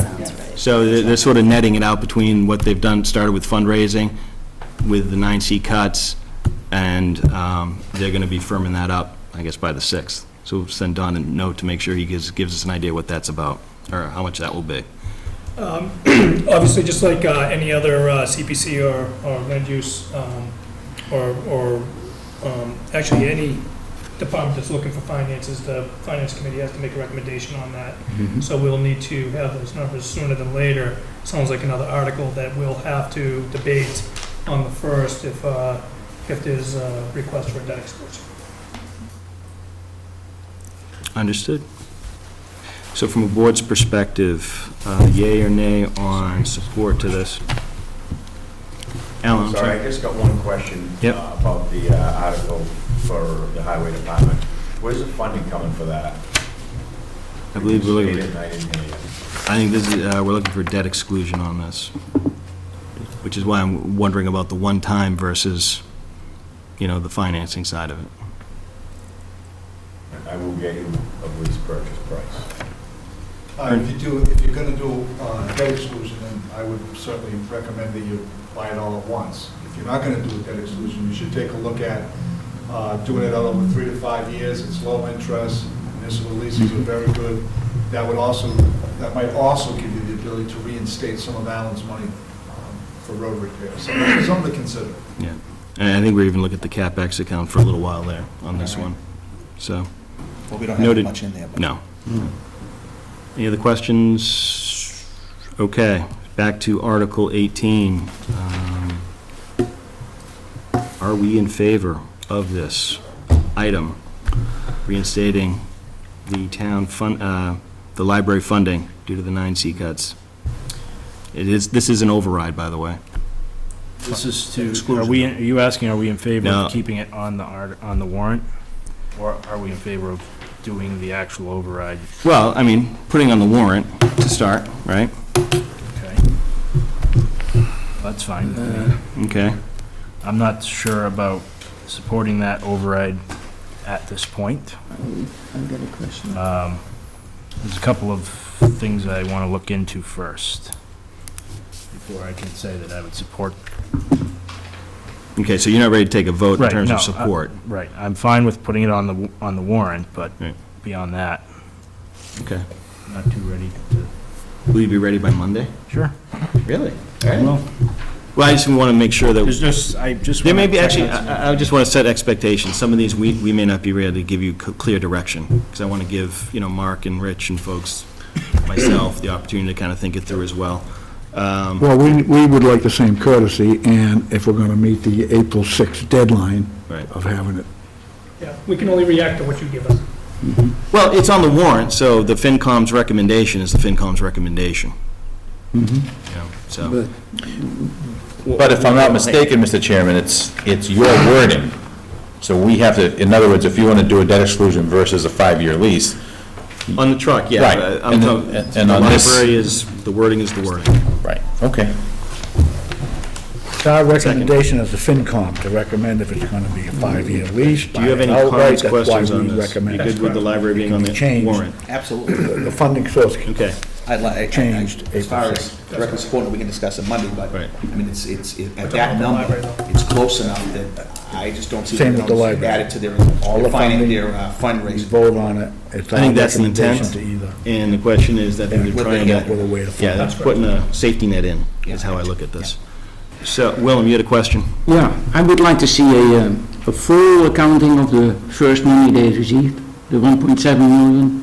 What was promised, what's going to be done, what has been done, and what is going to be done for that 1.75 million before we even start touching So 75,000. you'd like the building committee to attend a FinCom meeting to have that Absolutely. discussion? I want to know where the money went, how much they are They going did to provide the do. budget. Right. They did provide the budget. You can get a copy of it. But I think, Kim, it's worth to No, put that but- out there, make them aware of it. Exactly. I think it's a good question. Let's take a look at it. They'll need it for their discussion. Yeah, because the budget only talks about the budget, what they're going to spend. It doesn't go backwards and say I this want is to how see much we... what's being spent of the 1.7 million, what are they going to spend, how much are they going to do, and what is promised, what they were going to do. They promised that the building is going to be golden and everything else.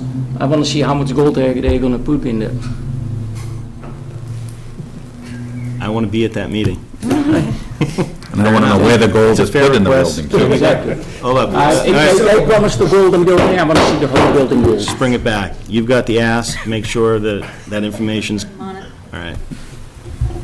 Don't mention the golden building, I think that may not go over well. Touche. All right, so we'll revisit 18, it's definitely on the warrant, I don't think the wording will change, Mike, and then we can kind of make sure we understand whether we support it or don't support it.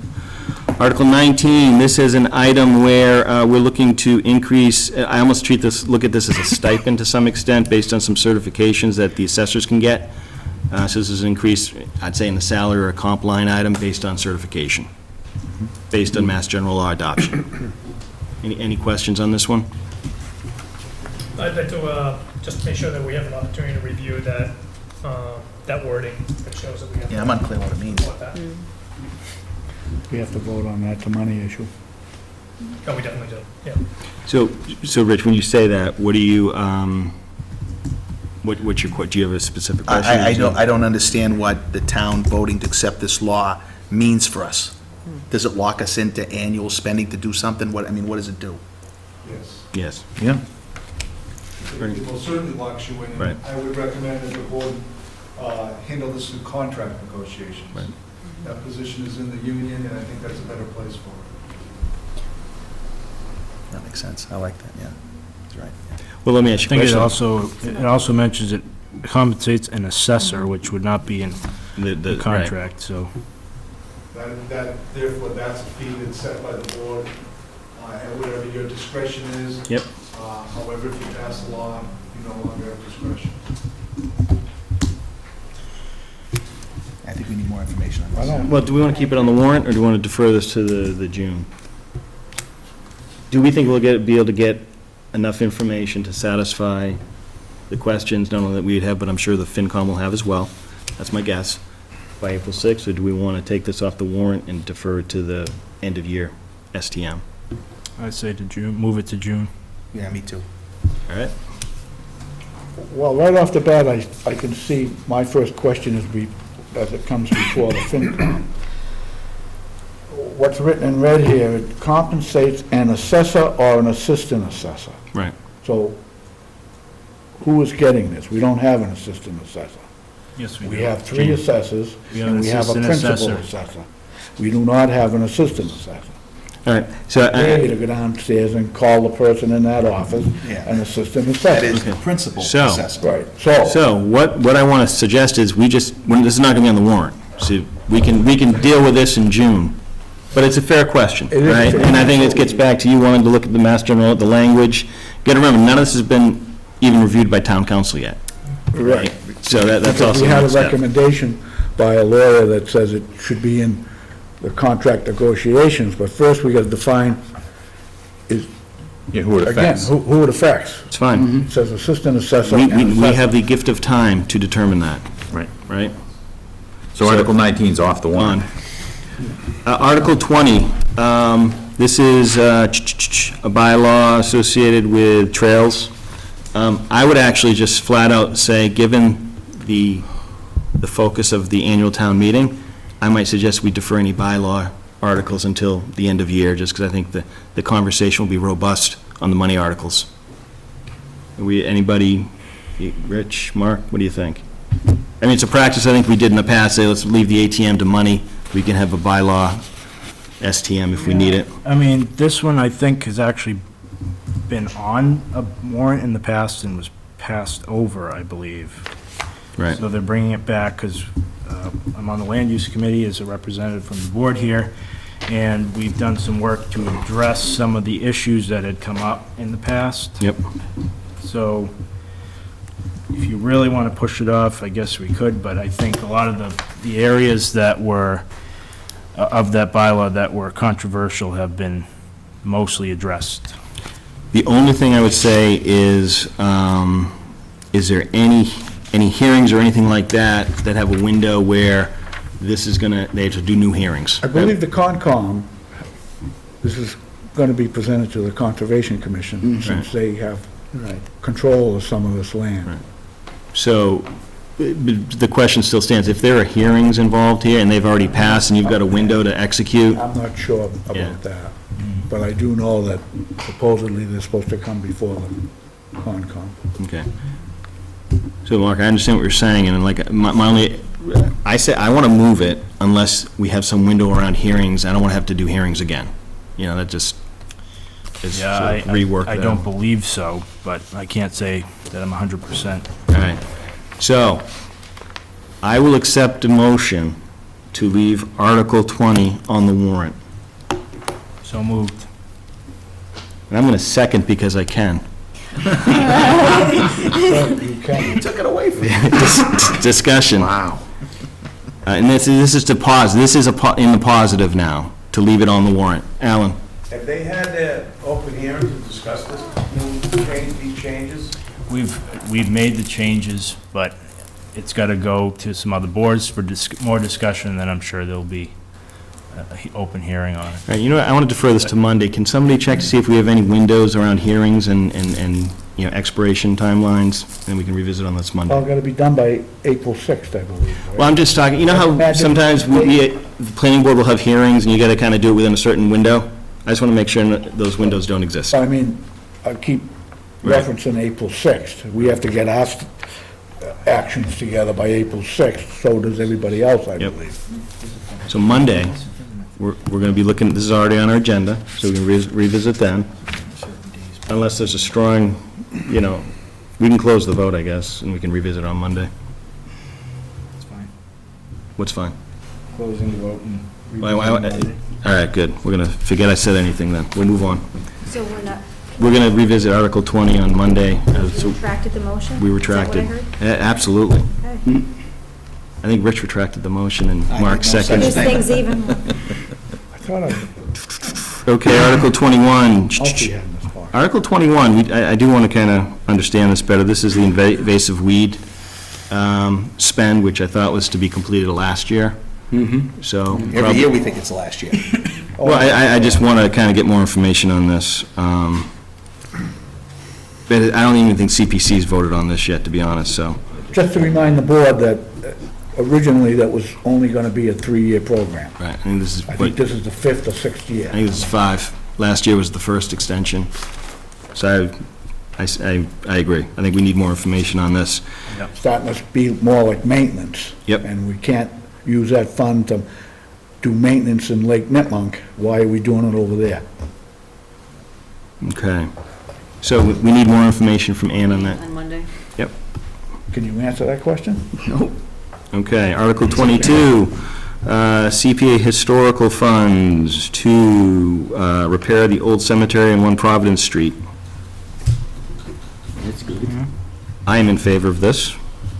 Me too. Well, Willem's in favor. There we go. What, an endorsement? It is. It's a good use of Anybody CPA talk to funds, the I think. That's on the camera. Rich, Mark, It's a good thing that's on the camera. you're good? Yeah. Do we as a board support this, I believe, correct? Yes. Okay. Article 23, this is an engineering study for the Paddock D'Alessandro property on Providence Street, I believe. Is that right, Kim? Yes.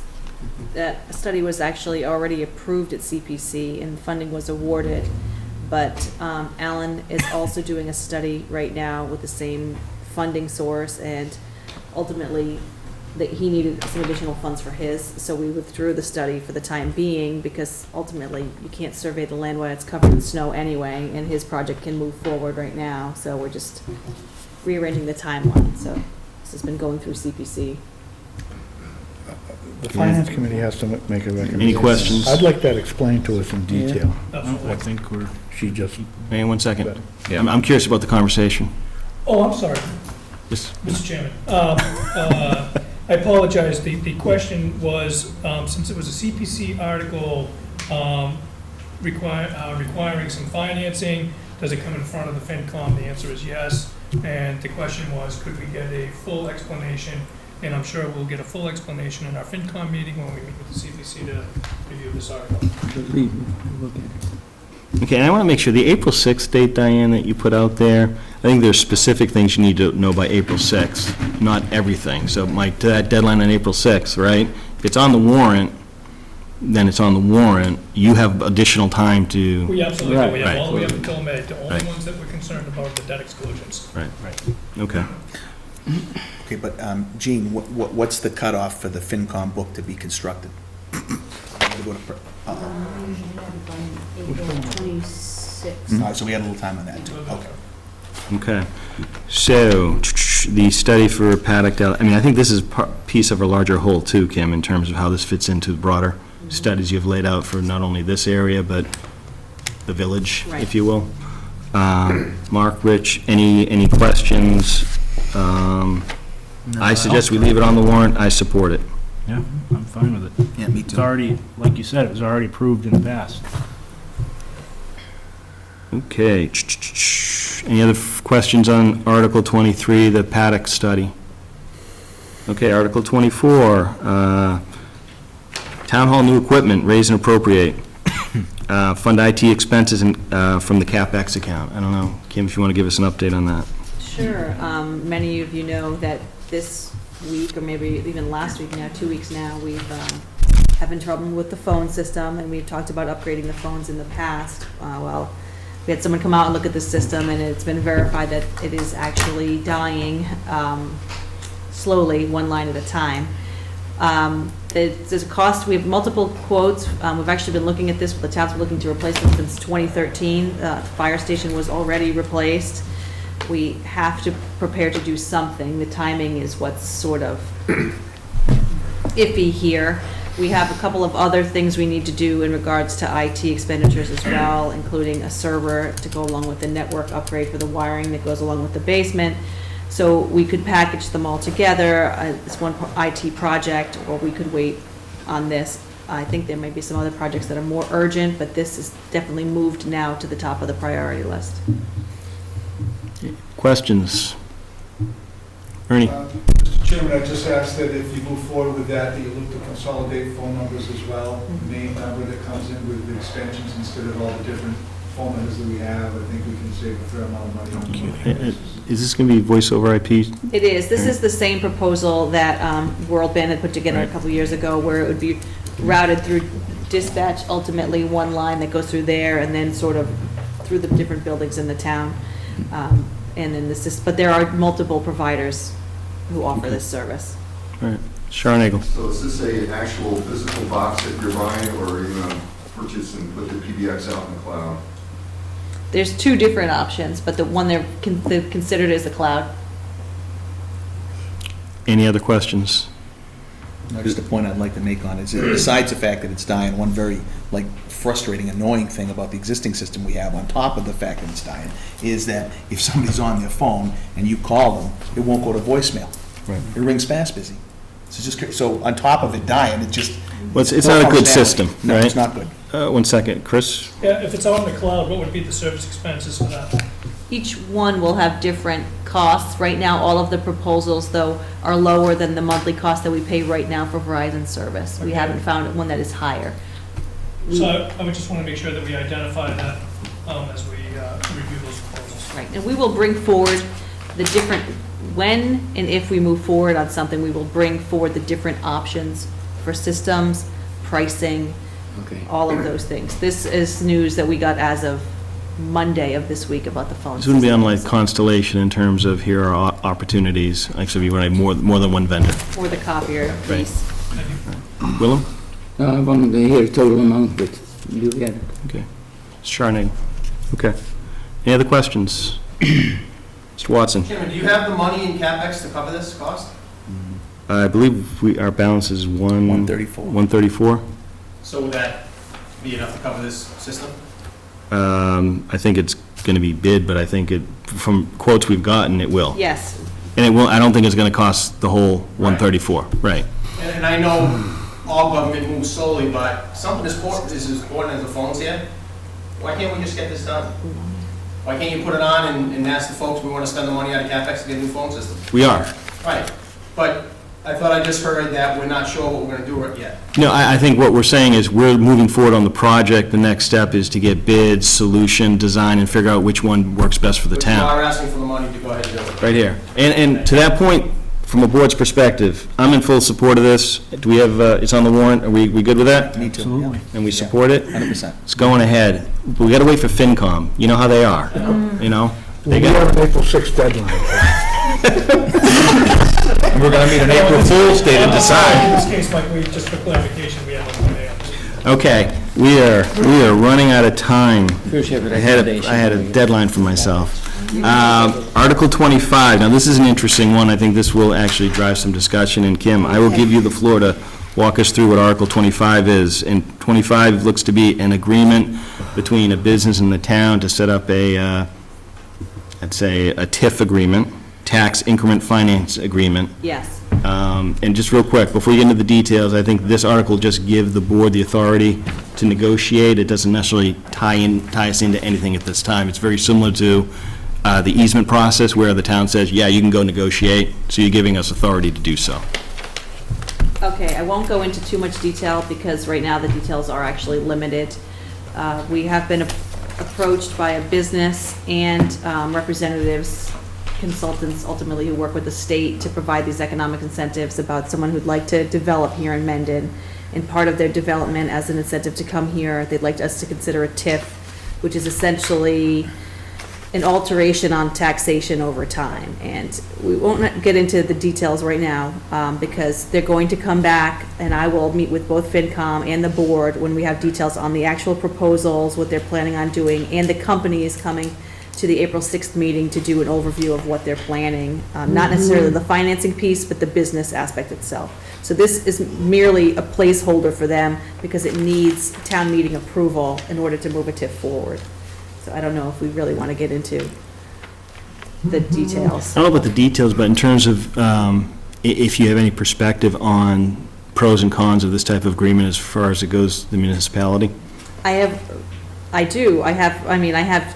many things that we could distribute about both. Right. But I don't know too much about the project itself, but this is this is a very common incentive, I believe.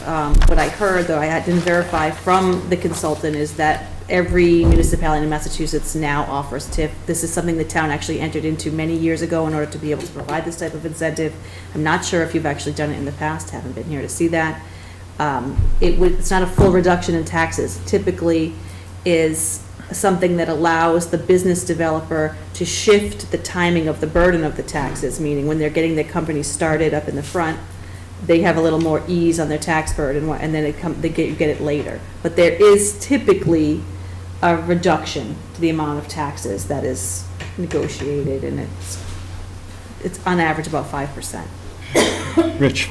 So just two things on this topic. Thing number one is that, I want anybody hearing this to pay real close attention to the direction I'm arguing here when I get to the second item on this related to this. It's going to be important, okay? So relative to this, I don't see why we would, if we have a captive business that already owns land in town, already is planning to build, already has an established business in Holliston, why we would negotiate a reduction in any way, shape, or form on taxes. Okay, so that having been said, I'll also tell you that this business here is actually owned by my wife's cousin. And so I will be recusing myself in all other debates around this, and nor will I be discussing it with either of you two offline. I just want to make sure that was clear, that was known. Okay. All right. So, I mean, I would probably say that when Kim first mentioned this to me, I said, why would I do that? Right. You know, and so, but I mean, I think what this does is sets us up for the discussion. And potentially clearly this is intended to try to generate some level of new business within the municipality. We'll see where it goes. And this is authorization to negotiate, of which you will not be taking part, sir. That's correct. There are definitely benefits involved, but it's better for the business themselves to come in and sort of explain what those benefits to the community would be. April 6th is going to be an interesting meeting. Yes, it is. Solar will also be there. Yes, it'll be a good meeting. A lot of economic development discussions on the 6th. Ernie? What type of business is it? Industrial, they create parts for hydraulic lifts. So those are generally good moves for the town if they'll draw in other businesses, provided that we have a long-term commitment from the business. What we don't want to see is we don't want to negotiate an agreement with them where they utilize the tax break and then they leave. Yeah, we don't want to negotiate a bad agreement. That would be bad. I'm with you. Chris, you're next, and I think Mr. Watson was after you. No, that's the same question. Okay. I would assume that our assessors are also going to be involved in these discussions? Yes. Okay. Mr. Mandalia? Just a statement that type of an agreement works well if you have a dual tax rate, which we do not. Right. So I would recommend that the board really do their homework on it, and when it comes before the finance committee, if it does, that we do our homework on it, because like I said, if it's a business, we only have one tax rate. Right. This type of TIF works well in larger towns that have dual tax rates. Understood. And I think, like I said, this article is just the first step to allow the process to move forward. There's no agreement. There's just the authorization to start discussions. Mr. Watson? I just hope that the board would consider it, because we need business in town so desperately.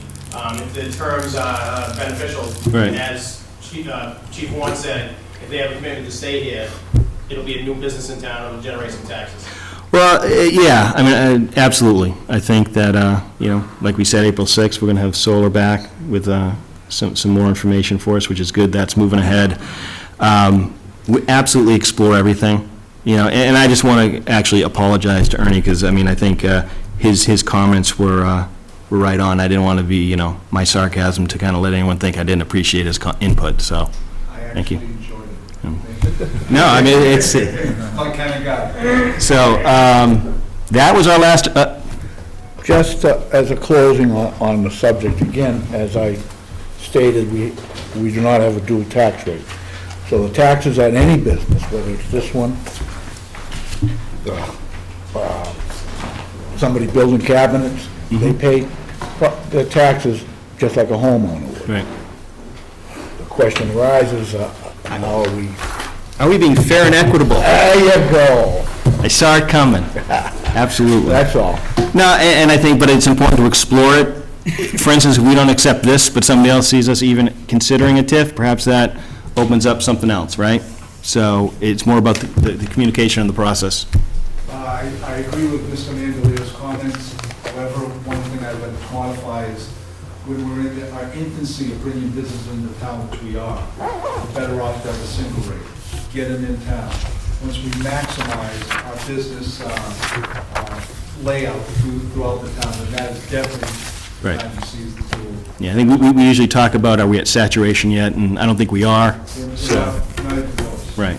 And I think that'll tie back to some of the work Master Planning's doing and some of those, the focus of them in terms of economic development. I think, Kim, you've even started to think about that more, a more focus on an economic development council, committee, process. Committee. Yes. Ultimately, we do want to get where he's saying, but we Yeah. don't want to rush it, because that'll hinder bringing the new business in. Agreed. Okay. Any final comments? Because that was the last article, folks. And I'm assuming we want that on the warrant to move it forward. I do. I do. And you can't, do not give me an opinion, sir. You recused yourself. I did. So it is there. I think we're in support of moving it forward and see where it takes us. If there are any other questions, then I will accept a motion for the, I am not going to accept a motion to adjourn. I am not, Diane. Why am I not going to accept that motion? Mass housing partnership discussion with Bill McHenry? You know, I mentioned this before we were live, Okay, but to your I point, missed it. there's Oh, that was that. a Okay. number of workshops coming up, the first of which is in Medway. It's on Tuesday. It has to do with a workshop around use of CPA funds with housing. We're looking to have some involvement in that for those of you on committees that it would deem appropriate, planning, master plan, FinCom, we got representation, I believe. Be there. Willem will be there. It's his favorite topic. But then there'll be 3 more, and we're going to look to host some of these. So more the merrier. We think this is actually a very worthwhile focus, so we're encouraging a lot of participation.